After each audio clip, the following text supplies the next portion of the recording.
నమస్తే, welcome to Telugu రాజ్యం. నేను మీ రామ్. క్యారెక్టర్ ఆర్టిస్ట్గా తెలుగు సినిమాలకు ఎంతో సుపరిచితురాలైనటువంటి సురేఖ వాణి గారు మరియు ఆవిడ సోషల్ మీడియాలో ఈ మధ్యకాలంలో చాలా ఇష్యూస్కి సంబంధించి ఆవిడ ఎక్కడో దగ్గర ఒక కాంట్రవర్సీలో కానీ ఒక గాసిప్కి కానీ గురవుతున్నారు. ఓవరాల్గా ఈ మధ్యకాలంలో ఇంకొక వార్త కూడా ఫుల్ వైరల్గా మారింది. ఓవరాల్గా వార్త ఏంటి, ఎందుకు ఇలా నిలవాల్సి వచ్చింది అనే అంశం గురించి మనతో చర్చించడానికి సినీ మరియు రాజకీయ విశ్లేషకు దాసరి విజ్ఞాన్ గారు ఉన్నారు. ఆయనతో మాట్లాడదాం.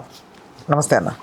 అదే ఎగ్జాక్ట్గా ఏంటి అసలు వాళ్ళకి సంబంధించిన వార్తలు ఏంటి, తల్లి కూతురికి సంబంధించి ఎక్కువగా సర్క్యులేట్ అవుతున్నాయి. ఈ మధ్యకాలంలో వచ్చినటువంటి వార్త ఏంటి? అన్నదాంట్లో తప్పే ఉంది.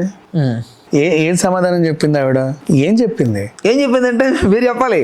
అదే నువ్వు అడుగుతున్నావు. ఆవిడ ఏదో సమాధానం చెప్పింది, నచ్చలేదని. ఏం చెప్పింది ఆవిడ సమాధానం? మా ఇష్టం అనింది. తప్పే ఉంది. అది వాళ్ళ పర్సనల్ కదా, వాళ్ళ వ్యక్తిగత విషయం. వాళ్ళు ఎలా బట్టలు వేసుకుంటే మనకెందుకు? అంటే ఇప్పుడు తల్లి కూతుర్లు కాబట్టి వాళ్ళ తప్ప ఇంకెవరు లేరు. ఆ పిల్లకి ఈమె తప్ప, ఈమెకి ఆమె తప్ప ఇంకెవరు లేరు వాళ్ళ జీవితంలో. మొన్నటి వరకు అంటే పాపం తల్లి సంపాదించుకుంటూ కూతుర్ని చూసుకుంది. ఇప్పుడు కూతురు కూడా సంపాదిస్తుంది. ఎంతో కొంత దాచుకున్నారు, 10 పైసలో పావులను. దాంతో వాళ్ళు హ్యాపీగా వెకేషన్స్కి వెళ్తున్నారు, నచ్చిన బట్టలు వేసుకుంటున్నారు, నచ్చిన డిన్నర్ చేస్తున్నారు, వండుకు తింటున్నారు. మంచిగా వండుద్ది సురేఖ వాణి, చాలా బాగా వండుద్ది. లొకేషన్కి వచ్చిందంటే కనీసం ఆ రోజు ఇంకా ప్రొడక్షన్ వాడి స్టవ్ ఇచ్చేయాలి, లేదా ఒక ఎక్స్ట్రా స్టవ్ తెప్పియాలి. అక్కడ హేమ సురేఖ వాణి ఇద్దరు ఉన్నారంటే ఇంకా అది వేరే విషయం. తలకాయ కూర ఉడుకుతూ ఉంటుంది, అది ఉడికి చావదు. టైంకి లంచ్ అయిపోతూ ఉంటుంది. ఈవిడ టెన్షన్ ఈవిడిది. ఓ పక్క షార్ట్, ఓ పక్క ఉడికిందా లేదా, ఓ పక్క షార్ట్, ఓ పక్క ఉడికిందా లేదా. మొహం నిండా మేకప్ వచ్చి పొయ్యి మీదకి వెళ్తుంది, మళ్ళీ వాడు చావాలి మేకప్ మీద. అమ్మ నేను రుద్దలేక చేస్తున్నాను, ఊకే ఊ అంటే పొయ్యి దగ్గరికి వెళ్తున్నావు. అంత సరదాగా లొకేషన్లోనే ఉన్నప్పుడు ఎవరిదో తెలియని లొకేషను, ఎవడో పిలిస్తే ఓ పావులో 10 పైసలో ఇస్తా అంటే కకృతి పడి వెళ్ళిన లొకేషను, అక్కడే అంత హుందాగా హాయిగా వాళ్ళ పర్సనల్ లైఫ్ని నిజంగా అలా గడిపినప్పుడు, వాళ్ళ సొంత డబ్బులతో వాళ్ళ రక్త సంబంధాలు ఇద్దరు వాళ్ళకి వాళ్ళే బతికినప్పుడు ఇంకెంత ఉండాలి? అది వాళ్ళ జీవితం. అంటే సమాజాన్ని ప్రభావితం చేస్తుంది. ఏం ప్రభావితం చేస్తుంది? ఎవడా ప్రభావితుడు సమాజంలో? అలా మాట్లాడతారు కదా. ఎవడాడు మాట్లాడేది? నువ్వెందుకు వెళ్తున్నావు తొంగి చూస్తున్నావు వాళ్ళ పర్సనల్ లైఫ్లోకి? నచ్చిన బట్టలు వేసుకుంటారు, నచ్చినట్టు ఉంటారు. వాళ్ళకు ఉంది ఇదే జన్మ. ఇంకో జన్మకి వాళ్ళ తల్లి కూతుర్లో తెలియదు, అసలు వాళ్ళు ఉంటారో లేదో తెలియదు. అట్లా ఇప్పుడు సోషల్ మీడియా మనశ్శాంతికి ఎలా బతికినేస్తుంది ఎవరినైనా? చావండి. అదే అంటున్నా, చావండి. మీరు మనశ్శాంతిగా బతకకపోతే చచ్చిపోండి, చాలా హ్యాపీగా చావండి. నీకు ఫోటోలు నచ్చకపోతే చచ్చిపో. అట్లా కాదే, ఇప్పుడు వాళ్ళు కూడా మనశ్శాంతిగా ఉండలేరు. ఎవరైతే బట్టలు పర్లేదు. స్టార్టింగ్ వీళ్ళు కూడా చూసినప్పుడు అబ్బాయి ఏంట్రా బాబు ఇలాంటి, ఇప్పుడు నవ్వుకుంటున్నారు హ్యాపీగా, వీడు చూడు ఎలా పెట్టాడు అని. అంతే. అంటే ఎవడైతే విమర్శిస్తున్నాడో ఆడే ఫస్ట్ లైక్ కొట్టుంటాడు ఆ వీడియోకి. అంతే. ఆ వీడియో కానీ పోస్ట్ కానీ ఎగ్జాంపుల్ మన ఇద్దరమే మాట్లాడుకుందాం. మనం ఒక వీడియో చేస్తే నన్ను కూడా బోల్డ్ మంది తిడతారు.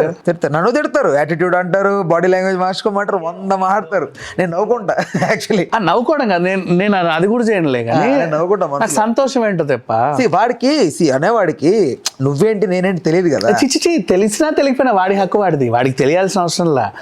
సంతోషం ఏంటంటే వాడు చూస్తున్నాడు కదా. కామెంట్ నీకు నచ్చిందో లేదో తర్వాత శనక వేసులు ఇలా పెట్టేస్తాడు కామెంట్. నేను కూర్చున్నానంటే నాకు అన్ని పాజిటివ్నెస్సే రావాలి. నువ్వు నన్ను విమర్శించొద్దు, నువ్వు ఎప్పుడు నన్ను పొగుడుతానే ఉండాలని నా మనస్తత్వం అలా ఉంటే నేను రావడం మానేయాలి. నేను పబ్లిక్ లైఫ్కి వచ్చినప్పుడు నన్ను తిట్టేవాడు ఉంటాడు, పొగిడేవాడు ఉంటాడు. నాకు ఇష్టం లే పొగడతలు. తిట్లు కూడా ఇష్టమే. మరి తిట్టినా కూడా ముద్దుగా తిడతాడు, ఒరే బండ విధవా అంటాడు. ఒరే సోడా బుడ్డి, ఒరే ఈ లారీ అద్దాలోడా, ఇవే తిడతా ఉంటాడు. ఒరే అజ్ఞాని అంటాడు. ఏమో సంతోషం, వాడు ఆనందం వాడిది. ఇప్పుడు ఈ రోజు నువ్వు నన్ను తిడుతూ కూడా నువ్వు సంతోషపడుతున్నావుగా, నీ సంతోషానికి నేను కూడా కారణమేగా. అంటే నేను సంతోష పెడుతున్నా కదా, నేను ఎందుకు ఫీల్ అవ్వాలి దానికి? ఈ సందర్భంగా కూడా చెప్పాలనిపించింది నాకు. ఎవడైతే నన్ను యాటిట్యూడ్, వీడికి కొంచెం బాడీ లాంగ్వేజ్ మార్చుకోవాలి, ఆ క్వశ్చనింగ్ ఏంట్రా, ఆ టోన్ ఏంట్రా అంటున్నాడు, అది చెప్పాలనిపిస్తుంది నాకు. ఇది రియల్, ఇక్కడ ఏం ఫేక్ ఉండదు. ఫేక్ ఉంటే చెప్పండి ఇట్లా అది వద్దు. మనకి ఏంటంటే ఇది రియల్ కాబట్టి ఇలాగే ఉంటాను నేను. నువ్వు ఆఫ్టర్నూన్ చూసినా ఇలాగే ఉంటా. కెమెరా ముందుకు వచ్చి వంగి దండాలు పెట్టి పోయిన తర్వాత తిట్టుకునే రకాలు కాదు కాబట్టి ఇలాగే ఉంటాను. నువ్వైనా టాపిక్ మనది సురేఖ వాణి సుప్రీతది కాబట్టి, ఆ పిల్ల ఒక సినిమా చేసింది, చౌదరి గారు అబ్బాయి, నాయుడు గారు అమ్మాయి అంట. అమరదీపం, ఆ బిగ్ బాస్ అమరదీపం ఇందులో హీరో. వచ్చిన తర్వాత నుంచి వాళ్ళు సినిమా ఏదో లాంచ్ ఆ తర్వాత ఈ పిల్ల అందులో హీరోయిన్. ఏదో దానికి ప్రమోషనల్ ఈవెంట్లో పాల్గొంటుంటే ఒక అతను వెళ్ళి అడిగాడు, ఇట్టుంటావు అని. ఇట్టనే ఉంటాయి అయితే ఏంటి అనింది. తప్పేంటి మరి? వాళ్ళందరూ నిన్ను వాళ్ళందరూ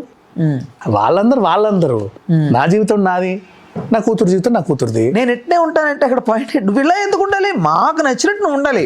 నువ్వు నీలాగుంటే కుదరదు. అప్పుడు నేను ఎలా అయితే ఉంటానో అది నువ్వు నచ్చించుకో. అదే అర్థమైందా? ఈ సమాజం పట్టిన పరమ వరస్ట్ థింగ్ ఇదే. ఎవరికి నచ్చినట్టు వాడు బతకూడదు. సురేఖ వాణి వాళ్ళ కూతురు వాళ్ళిద్దరు వాళ్ళు తప్ప ఎవరు లేరు వాళ్ళ జీవితంలో. అది వాళ్ళ ఇష్టం, ఎలాగైనా ఉంటారు. వాళ్ళ సంపాదన అది. నువ్వేం పోషించట్లా, నువ్వేం వాళ్ళకి ఫ్లైట్ టికెట్లు వేయట్లా, నువ్వేం వాళ్ళకి హోటల్ రూమ్లు బుక్ చేయట్లా, నువ్వు తిండి కూడా పెట్టట్లా, నువ్వు కనీసం జెప్టో పార్సల్ కూడా పంపట్లేదు. నీకు ఎవడు అడగడానికి? నీకెందుకు? అయినా నువ్వు పంపినా సరే నీకేంటి హక్కు వాళ్ళపైన? అది వాళ్ళ వ్యక్తిగత జీవితం. అండ్ వాళ్ళే కాదు, ఎవరైనా సరే గుర్తుపెట్టుకోండి, మీకున్నది ఒకటే జన్మ. అవును. ఈ జన్మలోనే ఆమె అమ్మ, ఈయన నాన్న, ఈయన అన్న, ఈమె చెల్లి, తమ్ముడు, వీడి ఫ్రెండ్, ఇది నా కుక్క, ఇది నా కుర్చీ. ఈ జన్మకే. నీకు వచ్చే జన్మ ఉందో లేదో కూడా నీకు తెలియదు. యూ డోంట్ నో ఎనీథింగ్ యార్. నీ బతికేదో నువ్వు హ్యాపీగా బ్రతుకు. నేను ఎవడొద్దన్నాడు? ఈ జన్మలో కూడా నీకు ఏంటి ఇన్ని తిప్పలు ఎందుకు? సరే, ఆరోగ్యంగా ఉండాలనుకుంటున్నావు, జిమ్లకి వెళ్తున్నావు, కష్టపడుతున్నావు, నచ్చిన తిండి మానుకుంటున్నావు, చప్ప తిండ్లు తింటున్నావు, ఎక్కడికైనా వెళ్తే కడుపు మార్చుకొని వస్తున్నావు, అందం కాపాడుకోవడానికి ఎండని కూడా అనుభవించట్లా. అవంటే కొన్ని నీ ప్రొఫెషన్కి తగ్గ రిస్ట్రిక్షన్స్. It's okay, acceptable. నీకు నచ్చినట్టు ఉండడానికి తప్పేంటి చెప్పు? కడుపులు కూడా మార్చుకోకండి, అంత అవసరమేం లేదు. నువ్వు ఎన్నేళ్ళు బతుకుతావో కూడా తెలియదు. సురేఖ వాణిని కానీ ఆవిడ కూతుర్ని కానీ ఎవడైనా సదుద్దేశంతో బాగుపడమంటున్నాడా? లేదు. అంటే ఐ మీన్ కరెక్ట్ ఉండమంటున్నాడు? లేదు. వాళ్ళని కూడా తప్పుడు దృష్టి, వంకర దృష్టితో చూస్తూనే ఈడు పెద్ద ఉత్తముడిలాగా, అందరిలాగా నేను కాదు, నేను చాలా ఉత్తముడిని అని చెప్పే ప్రయత్నంలో చెప్తాడు. ఎలా కాదండి, అలా ఉండండి, చీర కట్టుకోండి, బొట్టు పెట్టుకోండి. ఎలా బ్రతికితే ఏముంది? అలా బ్రతికేది కొద్ది రోజులే కదా. సో వాట్ ఎవర్, ఎవడికి నచ్చినట్టు వాడు ఉండండి. నీ వల్ల ఎదుటోడికి డిస్టర్బ్ అవ్వకుండా ఉంటే చాలు. నీ బ్రతుకు నువ్వు హ్యాపీగా బ్రతకొచ్చు. అంటే నా బతుకు నేను బతుకుతున్నా కదా అని ఎక్కువ సౌండ్ పెట్టుకొని చుట్టుపక్కల వాళ్ళని డిస్టర్బ్ చేయడం, పైన టెర్రస్ ఎక్కేసి అందరినీ ఇట్లాంటివి చేయొద్దు. ఒకడికి ఇబ్బంది కలగకుండా నీ జీవితాన్ని నువ్వు హ్యాపీగా గడపగలిగితే, నీకు నువ్వు బతికితే చాలు, ఇనఫ్. నువ్వు ఎలాగైనా ఉండు, నేను అడిగేవాడు లేడు, వాడు నీకు పెట్టడు, నీది వాడు అడగడు, ఉండండి అంతే. కాకపోతే కొంచెం బోల్డ్గా, అంటే ఇప్పుడు ఎలా అంటే తల్లికి చాటు బిడ్డ అని పెరిగిన ఎవరైతే సుప్రియ ఉందో, ఈ అమ్మాయి కొంచెం బయట తిరిగేటప్పుడు కొంచెం ఎక్కువ బోల్డ్గా కనిపిస్తూ ఉంటే అప్పుడు తల్లికి డ్యామేజ్ కదా. సురేఖ వాణి మీద బ్యాడ్ ఒపీనియన్ క్రియేట్ అవుతుంది కదా. అదే నువ్వు ఆ బట్టలు ఆవిడ వేస్తే నువ్వు ఎందుకు ఇట్ట తొంగి చూస్తున్నావు? లోపలే ఉందని. ఆ పిల్ల బట్టలు ఆ పిల్ల వేసుకుంటుంది. ఇప్పుడు నువ్వు గోవా వెళ్ళావు, బీచ్ దగ్గర బీచ్ వేర్స్ అన్నీ అలాగే ఉంటాయి. స్విమ్మింగ్ పూల్ నేర్చుకుంటున్నావు, పద్ధతిగా చెప్తా. స్విమ్మింగ్ నేర్చుకోవడానికి వెళ్ళావు, నీతో అక్కడ అబ్బాయిలు వస్తారు, అమ్మాయిలు వస్తారు. స్విమ్మింగ్కి హెవీ లెహంగా వేసుకొని ఎవరు వెళ్ళారు? అవునవును. షెర్వాణి వేసుకొని అయితే రావుగా.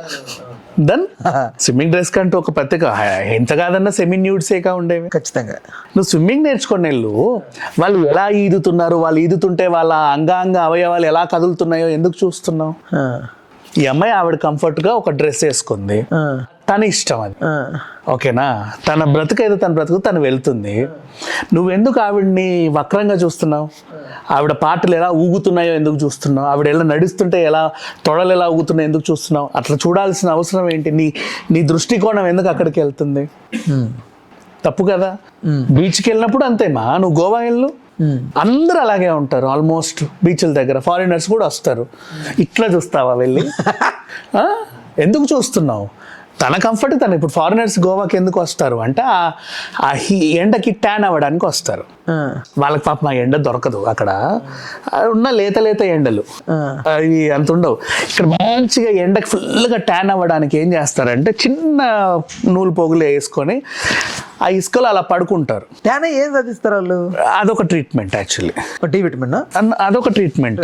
స్కిన్ కి అటు వెనక్కి తిరిగి ట్యాన్ అవుతారు, ఇటు తిరిగి ట్యాన్ అవుతారు. ఫుల్గా ట్యాన్ అయిన తర్వాత దానికి తగ్గట్టు బాడీ మసాజ్ చేయించుకొని అలా కొన్ని రోజులు గడిపి 14 days or 15 days అంటే ఒక ట్రీట్మెంట్ లాగా వాళ్ళు వచ్చేది. సెల్ఫ్ ఒక 1 month వాట్ ఎవర్ నిండుగా ట్యాన్ అయ్యి మళ్ళీ వాళ్ళు ఊరెళ్ళి మళ్ళీ తెల్లగైపోతారు. వాళ్ళకి అదో ఆనందం, అదొక హెల్త్ ట్రీట్మెంట్. ఇట్లా ఉంటాయి. ఇప్పుడు ఆమె ట్రీట్మెంట్కి వచ్చింది, నువ్వు వక్రంగా ఎందుకు చూస్తావు? నెక్స్ట్ నువ్వు డాక్టర్వి, ఇక్కడో అమ్మాయికి ప్రాబ్లం వచ్చింది, నువ్వు ట్రీట్ చేస్తావా లేకపోతే వక్రంగా చూస్తావా? అక్కడ మనిషే, ఇక్కడ మనిషే, స్విమ్మింగ్ పూల్ దగ్గర నువ్వు మనిషివే. మరి ఇప్పుడు ఒక అమ్మాయి పొట్టి బట్టలు వేసుకొని వెళ్తుంటే నువ్వు ఎందుకురా వక్రంగా చూస్తున్నావు? ఆమె నన్ను రెచ్చగొడుతుంది ఆ బట్టలు వేసుకొని, నువ్వు ఎందుకురా రెచ్చిపోతున్నావు? నీలో ఆ కోణమే ఎందుకు వస్తుంది? దెన్ అదే బట్టలు నీ చెల్లి వేసుకుంటే రాదే మరి నీకు? ఇంకో కోణంలో చూడవెందుకు? నీ మైండ్ నీకు తెలియకుండానే రిస్ట్రిక్ట్ అవుతుంది. అదే బట్టలు నీ కూతురు వేసుకుంటే నీ మైండ్ రిస్ట్రిక్ట్ అవుతుంది. అదే బట్టలు నీకు సంబంధం లేని మహిళ వేసుకుంటే ఎందుకు నీకు అల్లట్టు వెళ్తున్నాయి? తప్పెక్కడ ఉంది? బట్టలు వేసుకున్న పిల్లల్లో ఉందా, నీ మనస్తత్వంలో ఉందా? నువ్వు కదా మార్చుకోవాలి. రైట్. ఇప్పుడు సురేఖవానికి సంబంధించి కెరీర్ ఎలా ఉంటుంది? నాకు తెలియదు, అదే ఈ సినిమా హిట్ అయితే ఇంకో 4 అవకాశాలు వస్తాయి. లేదు అనుకుంటే ఆవిడ ఇంకేదన్నా చేసుకుంటది. ఆవిడ కెరీర్ ఆవిడ ఇష్టం. ఇప్పుడు అమ్మాయి అంటే అతని పేరేంటి? బిగ్ బాస్ అమర్దీపం. అసలు అతను అది వర్కౌట్ అవుద్దా అసలు ఫిలిం? I don't know. అంటే ఇద్దరు, అతను సీరియల్ బ్యాక్డ్రాప్, క్యారెక్టర్ ఆర్టిస్ట్ కూతురు. తెలియదు నాకు, వాళ్ళు వర్కౌట్ అవుతలేదు. వాళ్ళు ఏ స్క్రిప్ట్ తీసుకున్నారో. ఇప్పుడు అలాగే అక్కడ అమ్మాయి ఇక్కడ అబ్బాయి మన ప్రదీప్ది చూసాము. ఇంటర్వెల్కి స్టోరీ అయిపోయింది. ఇంటర్వెల్ తర్వాత వాళ్ళు ఏం చేశారో వాళ్ళకి తెలియదు. అట్లా ఉంది. డైరెక్ట్ చేస్తే నితిన్ భరతే. అవును, జబర్దస్త్ డైరెక్టర్. దెన్ వాట్ చెప్పలేము ఏంటనేది, చూస్తే కానీ చెప్పలేము దాని రిజల్ట్. రైట్. ఓకే అన్న, thanks for the time, thanks for information.